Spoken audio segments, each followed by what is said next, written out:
Kamala Harris, in her book, stated that Andrew Tate and Myron games are the reason why she didn't win. Picture of you, a picture of me, billboards, New York Times Square. I'm doing this. Everyone owes us a thank you. This is the biggest flex. Never let anybody say to you again. Next time anyone says anything to you about anything, say, listen, I affect elections, you don't. We win forever. Myron, you're a legend. You're a legend. Myron, can you hear us? Yeah, I can hear you guys. Can you guys hear me? Bro, that's an epic find. That's a flex. Generational lifetime W for you two. Yeah, no, I was actually on live and someone sent it to me and said, hey, did you know that you're mentioned in her book? And I was like, what? He was like, and he sent it to me and basically she was like, well, yeah, these two guys like took away the male vote from me and, you know, in her book and stuff. So I was like, yo, this is crazy.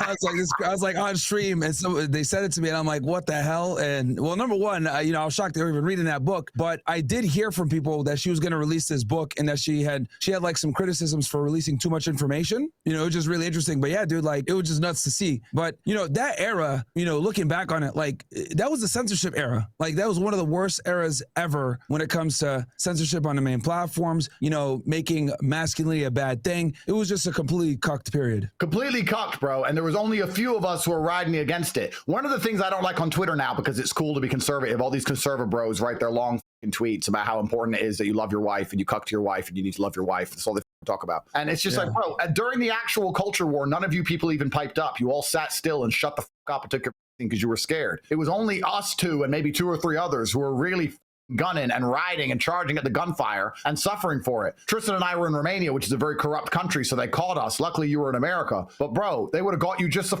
same. It was all a setup. It was all bullshit. And we were fighting against the entire matrix, the whole system, the censorship apparatus, the legal apparatus, the mainstream news. We were fighting against all of it, just us sitting here with our big mouths. And it turns out Kamala admits that we moved the needle. That is a flex, bro. I was like at a loss for words. I was like, oh, damn. But, you know, that just goes to show, well, number one, how out of touch a lot of these, you know, Democrats or progressives or liberals are, because for years they had ostracized young men, right? If you guys remember that Gillette commercial from back in the day where there's like, oh, is this the best a man can get? And Terry Crews, that big cuck, he's over there talking about like, men need to hold men accountable, blah, blah, all this other bullshit. Like, these guys don't understand that this type of content exploded in popularity because men have been ostracized from society for so long. Like, women have been able to be incompetent, rude, not respect authority for literally years. And then finally, guys like us came out and said, yeah, bitches are stupid. They're like, you probably shouldn't listen to them, right? They don't know what they're doing. They don't know what they're talking about. You know, it's like, yeah, but it's like, it took us saying women are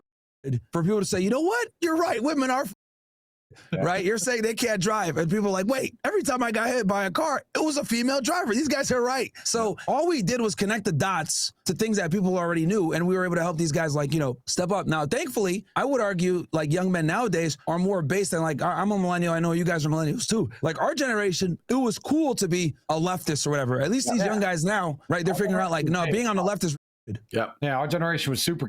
So they are based. So where do you think the world's going? What's going to come next? We won this big victory, and I felt like we won, and in some ways we've won, but we're still kind of stuck in the mud. Do you know what I mean? Yeah, well, you know, it's evident that we're still kind of recovering from the censorship, right? Like I'm still demonetized on YouTube, still banned on certain platforms. You guys are still doing this bullshit case, you know, and it's amazing how month after month, like you guys get your money back, then you guys get your cars back, then you guys, this case gets dropped, or this girl, you know, says, oh, you know what, I don't want to pursue this anymore. And like people still have the balls to sit there and say, oh yeah, these guys are totally guilty. It's like, dude, they would have been in jail by now if that's the case. I never would have left. Well, not only are we not guilty, we're actually more innocent than 99% of men on the planet. If we smoked weed, we'd be in jail. If we took steroids, we'd be in jail. If we had a BDSM room like 50 Shades of Grey, the average ass normie shit all these liberals are into, we'd be in jail. We don't do anything but have kids and ignore women. So because of that, they can't bang us up. We're more innocent than 99% of men. Yeah, there's this meme. Every time I see these on TV, I'm like, he needs his hard drives checked. He needs his hard drive checked. Your hard drive and your phone and your data is the map, the blueprint, the roadmap of everything you've done and everything you've been into for years. They have seized electronic devices from me every single year since 2022. And my 2022 laptop and phone were 4 or 5 years old. Everything I've ever done digitally has been analyzed most recently by probably the FBI and the CIA because Ron DeSantis stole all my electronics that I had for the last year and a half. And guess what's going to happen in that Florida case? I'm going to make a prediction, actually, Myron. I'm going to make a prediction. This James Uthmeyer, this Ron DeSantis, they got on the news. They had their viral moment. They 3x their Twitter followers. They stole from American citizens. They told me I wasn't welcome in the United States. Yeah, that was crazy. My grandfather fought in World War II against the Japanese. These are out of their mind. And let me make a prediction. They have all of my electronics. They've taken everything they can get their hands on. They've micro-analyzed my iCloud in my entire life. And I bet within no time, these losers are going to have to say, well, he didn't actually do anything and look like it's because I don't do anything. You know, it's funny because I always tell the story, right? And I won't go too far here, right? But like I always tell the story when because I spent like a month with you guys in Romania, right? Which you guys were so gracious to open your homes up to me, which I appreciate. Yeah. I got to see people say, oh yeah, these guys are. I'm like, bruh, like they were trying to get girls out the house. What the hell are you guys talking about? Like, you know, it's just funny. But whenever they can't, you know, beat the message or they can't, you know, they don't have enough influence or whatever, they have to silence you through other means, right? And thankfully, you know, I know people criticize Trump and all this other stuff like, oh, well, he does this for Israel, he does that. I think him being in office right now is infinitely 10 times better than if Kamala had taken office. Because at least with Trump, censorship has receded a bit, right? Yeah. And now we're able to, you know, there's guys that are like blown up right now, right? Our friend Nick, he's been able to, you know, kind of take advantage of this and be able to blow up because if we're not censored, it's very obvious that we're going to win. Because let's be honest, who gives a fuck about these on the left like Hassan and Kyle Klinsky and all these other losers? Nobody. Like these guys are not dudes that guys look at and be like, I want to be like them. No, they're like, these dudes are and soft. They want to be strong. They want to be able to get girls. They want to be able to have fast cars, make money, be competent, etc., and be able to speak their mind. And unfortunately, the reason why young men don't want to be a part of the left is because number one, the left has ostracized them. Then when you look at the role models on the left, these aren't men you really want to aspire to be like,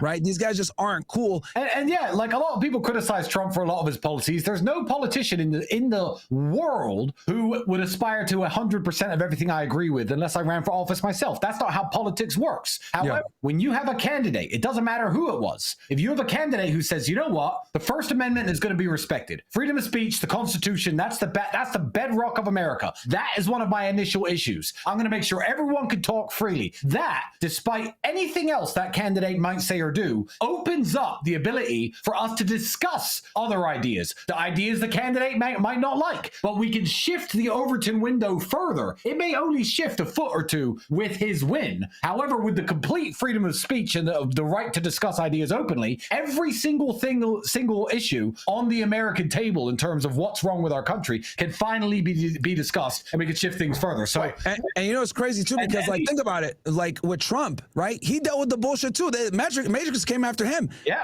after January 6th, I'll never forget. All his shit got banned, taken off every platform, damn near Uber Eats. The President of the United States couldn't get Uber Eats no more, right? They banned him off every single platform. Then they tried to put him in jail. He got indicted 4 different times in 4 different jurisdictions. And then you had all these bitches come out of nowhere saying, oh, he me at some, change room in a random store in the 1990s. And then she goes on CNN, Carol was her name, if I'm not mistaken. Jean Carroll, exactly. And Anderson Cooper asked her, like, you know, more about it. She's like, oh, yeah, like, doesn't have to be physical. What the bitch, that's a part of that's an element of the crime. So, right? But this is where we are, where we're in a loony world where how women feel dictates if they could push criminal charges against you. If the president isn't safe, nobody is. Yeah. Well, actually, it depends, because if the women say, absolutely not, I'm not the victim of crime, he did absolutely nothing wrong with me, please stop calling me in for interviews, they say she's brainwashed and the man's a criminal, as in my case. So it actually doesn't matter what the woman says. It doesn't matter if she's crazy. It doesn't matter if she's, making an actual accusation. It doesn't matter if she's taking back and taking away accusations and saying the man done nothing wrong. If it's a man with that the system's got their sights on, they're pulling the trigger. It doesn't matter. We need billboards. Myron, listen, we need billboards. Yeah. Kamala Harris in her book stated that Andrew Tate and Myron Gaines are the reason why she didn't win. Picture of you, a picture of me, billboards, New York Times Square. I'm doing this. Everyone owes us a thank you. They do, bro. Us personally, a thank you. We got mentioned by name in her book. She owes us. The world owes us. Imagine her right now with her cackling and her pantsuit. This would be an insufferable reality. Insufferable. We saved humanity from that plague. The thing is also, I don't think people understand the significance of this. If she came into office, we would have been cooked, bro. Oh, Like, and that's not just 20 us. years, bro. You be in jail, I'd be in jail. Yeah. Cortez jail. Matt Gaetz jail. Trump and his administration, including Vance and all the Supreme Court Justice Kavanaugh jail. They'd all be in jail. Bro, we'd be cooked. And then not only that, like the recession and censorship that we're kind of enjoying now, it would have got worse, because I remember when she was campaigning, one of the things that she was saying is like, we need to bring in these social media companies a bit, right? So they would have censored way more. Yeah, it was getting out of control. It was completely crazy. And I'd be nowhere. Elon would be in jail. Twitter would be gone. Probably Chris, the CEO of Rumble, bless him, would be in jail. Rumble would be gone. And I would be nowhere. I'd have nowhere to talk. Well, the thing is too, Andrew, I don't know if I showed you this paper, but like Media Matters wrote this hit piece on like me, you, and a bunch of other people that make, you know, what they call manosphere content, but they made a hit piece on us. And that's what like kind of started the whole situation of putting us on the radar and getting us banned. I mean, with you guys even faster, because you guys were blowing up, right? And they were like, yo, we got to get this guy out of here. But the government was absolutely targeting people that had any type of what they call alt-right or far-right views, which it's crazy nowadays. If you say women are, but you're considered like far-right, right? Even though it's true for a majority of them. But dude, absolutely, the government was colluding and working with these social media companies to censor us. I know for a fact they did that to you guys. I don't know if you guys want to tell them which particular politician. I'll leave that to you guys if you want to tell them that. But guys, the American government 100% was colluding with these social media companies to get rid of certain voices on the right, for sure. Of course, because if you preach the basic tenets of masculinity, even the most basic ones, when it comes to speaking your mind and going to the gym and sticking up for yourself and using your eyes to come to your conclusions as opposed to the bullshit data from the Matrix, they couldn't psyop a man who uses his eyes to come to conclusions into ignoring objective reality. That's a Republican. That's right. So if you push the basic tenets of masculinity, you're training people to not be slaves, and they want to make us slaves. That's it. They wanted us to sit here and say, Andrew said women can't drive, but the insurance data that we've made up and printed off in Google that says the safe says women drive better than men. And I'm supposed to sit here and say, well, every time I've seen a car hit a tree, it was a chick. Every time I get rear-ended, it's a chick. Every time I'm in a car with a woman driving, I'm terrified. And I'm supposed to believe this insurance data that they've just made up? No, I've seen with my own eyes. And that's what they don't like, that people are brave enough to use their eyes and come to conclusions. Because when you do that, then you'll say, no, that's not a woman, that's a no, it ain't real, no one's falling over, everything's actually fine. No, you rigged that election, no one votes for that crap. Now you're not a slave anymore. They have to convince you to ignore your eyes and repeat what you are told so they can enslave you. So it's so crazy that us saying, come to basic conclusions based on your own life experience, go to the gym, stick up for yourself, and say what you think was seen so revolutionary. It was seen as so dangerous they had to get rid of us. Does that not show that their plans for humanity are absolutely heinous? Yeah. That you're considered a revolutionary for telling people to think for themselves. Oh, I'll take it a step further. So when Trump was campaigning, him and JD Vance would often say on the campaign trail back in 2024, we're the party of common sense. And the fact that they campaigned on saying we have common sense tells you that common sense isn't common anymore, which is the whole problem in the first place. 99 genders, these weirdos serving in the military, not passing fitness standards, saying with pronouns, all this other bullshit. Like, it took the Trump administration to come in to say, we're going to restore common sense, make English the official language. It took an executive order to do that. Yeah. Pete Hegseth had to assemble all the generals, bring them to Quantico to have a talk like, look, we're going to go back to what we used to be. That's why they renamed it to Department of War, because we haven't won a war since World War II. And that was the last name when we won. So they had to come in under the premise of common sense to get votes. But the fact that they're even able to, campaign on common sense is ludicrous to me. But that just goes to show you how off the deep end we've gotten as a nation. Well, I hope we can save it, bro, because we're still stuck in the mud a bit. But you know what we need? I need to get over there. We need to do a fresh and fit old school. We absolutely do, man. Bro, we need to Dude, every day I get a message saying, yo, when's Andrew going to come back with some girls? Which is going to come back with some girls? Come on, man, blah, blah. Every day I get asked that, man. And obviously, me and you talk behind the scenes, so we know what it is. But yeah, man, whenever you guys want, you guys are always welcome to Miami. And I think we're going to break the internet if we bring one of those back. Bro, this is so legendary. I'm gonna get the billboard sorted out. now. This is the biggest flex. Never let anybody say shit to you again. Next time anyone says anything to you about anything, say, listen, I affect elections. I affect elections. You don't. That's what I say. From now on, if any bitch nags, when the judge tells me I have to go to jail, my last line to anybody is, I affect the American presidential election. You don't. I do. We win forever. Myron, you're a legend. You're a legend. Or two, bro. I mean, it's just it's crazy because the fact that she named us by name, and this book is new, like it came out recently. That should tell you that and that was a big blunder on her end, at the Democrat Party in general. But the fact that she mentioned us by name definitely makes shows, holy crap, like these guys she feels that we took voters from her. I don't think we took voters from her. I just think that she was delusional because she was not authentic. Like you guys were making fun of her before, using all these different accents and shit. People just could see through that stuff. And at the end of the day, I think deep down, even women know this. No one wants a female president. Nobody wants a female president. Of course, we have enough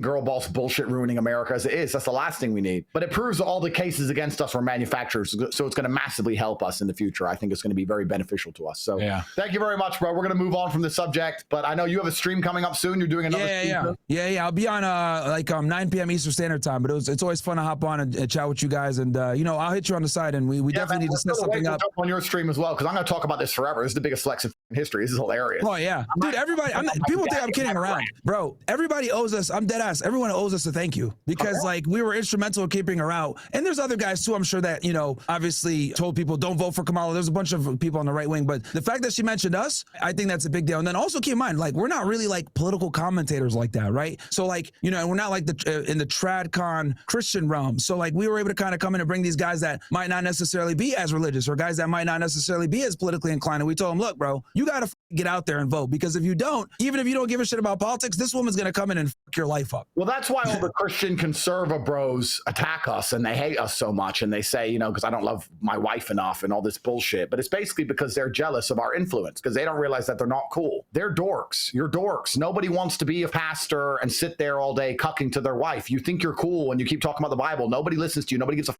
about you. We actually moved the needle because we're cool and we matter. And that's why a lot of people on the right wing don't like us, because they're very envious of us. And I will say this too before I get off, and this is what kind of annoys me with this stuff. Look, being religious is great. There's nothing wrong with being religious, whether you're, Muslim, Christian, Jewish. If you're a pagan, you're a weirdo. But, regardless of what your religion is, the reality is that women have changed, right? And religion's not going to save you from these.